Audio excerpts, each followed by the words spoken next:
Ladies and gentlemen, I'm going to tell you a little story about Jackie Cincinnati. Jackie Cincinnati was one of the more interesting people I have crossed in my time. Jackie Cincinnati come into Cincinnati. He said, "Finally, I'm home. I'm just where I need to be." When my mama born me, she gave me the name Mac Davis. And as I grew, I took my own name. I call myself Jackie Cincinnati because I could feel fate calling me here to Cincinnati. And we laughed it off because Jackie Cincinnati talked a lot of bullshit in his life. We arrive at Cincinnati. Train pulls into train yards. He says, "Boys," he ran from the train yard right to the city. Right? I'd never seen somebody who wasn't on fire run so fast to a building. We caught up with him and he just looking around at the building, And we was like, "Jackie, what in the hell are you doing? I understand you happen to be here in Cincinnati. It's your namesake after all, sort of." And he got real quiet and he smiled at us. He gave us a knowing smile. You know what a knowing smile is? It's a smile of someone who knows. And he lifted his arms above his head.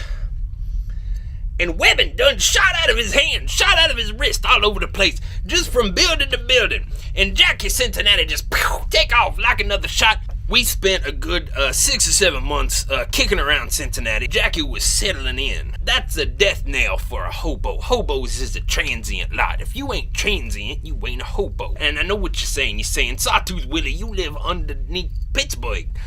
Yeah, Pittsburgh's a big place. I move from one end to the other. Every now and then I go down and visit Florida and kill people. Don't publish that part. When I say that he was the Spider-Man of Cincinnati, I mean that he shot webs like a spider, and he would swing from building to building, and he ate flies, because you gotta eat whatever you can get your hands on. He wasn't going around saving nobody. He wasn't making no jokes, because Jackie Cincinnati was mute. He had his vocal cords removed somewhere around Chicago by the Constabulary area. Now, the other Spider-Man in Cincinnati was this big, huge sumbitch.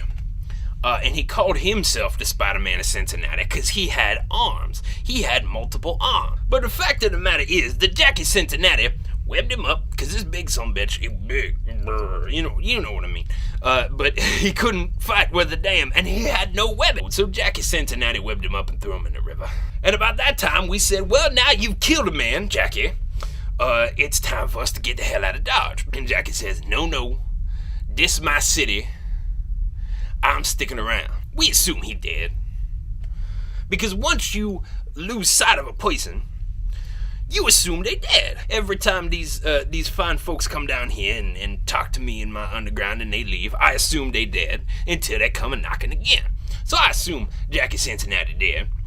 Until just about a week ago, I get a message on the internet. Somebody asking me about a brown pigeon. And she said, "How do I get rid of this pigeon?"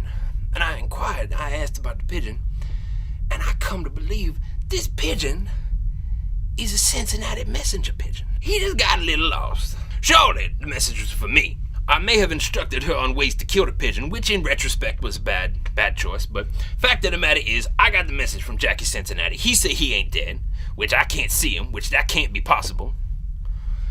So the moral of the story is, ladies and gentlemen, when you in Cincinnati, watch out for Spider-Man.